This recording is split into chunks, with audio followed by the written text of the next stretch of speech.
The Treehouse Time Capsule.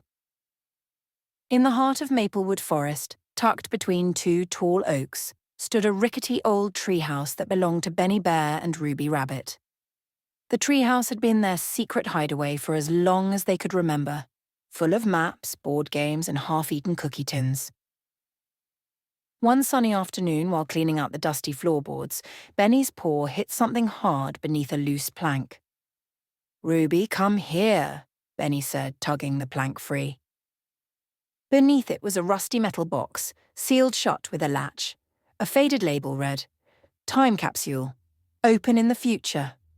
Ruby's ears twitched with excitement.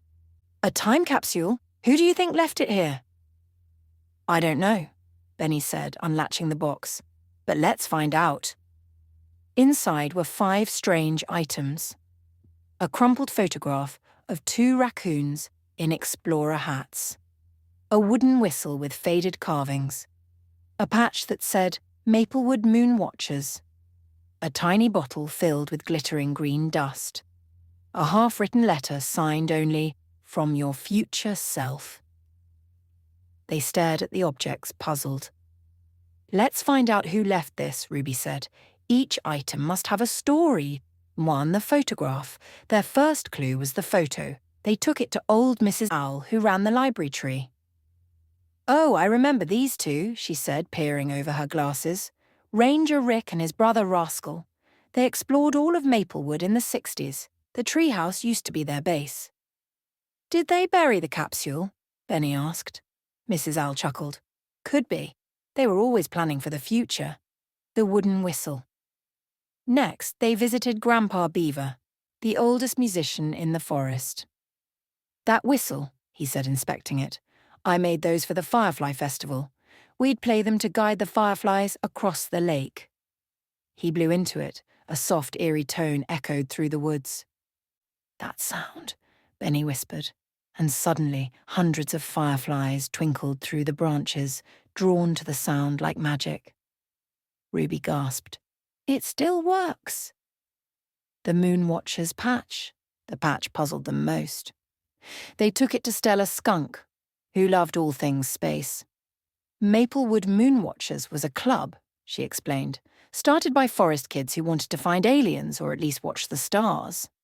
She led them to a hilltop where the sky stretched wide. "Here's where we'd lay and make up stories about constellations," she said, pointing at the stars. Ruby smiled. It must have meant a lot to them. The glittering dust. They weren't sure who could help with this green dust, so they visited Mira Mole, who dabbled in potions and peculiar things. "This," she whispered, holding it to the light, "is dream pollen.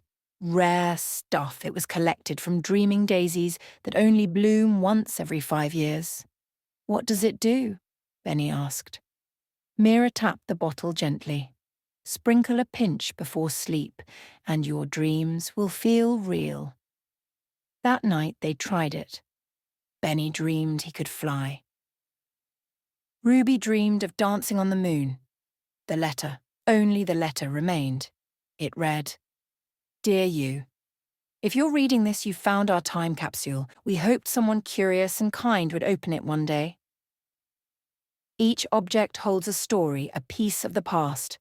We wanted to leave behind a little magic, a little wonder, and a reminder that every day is an adventure or, so, keep exploring, keep dreaming. From your future self." Benny and Ruby sat quietly in the treehouse, the objects spread between them.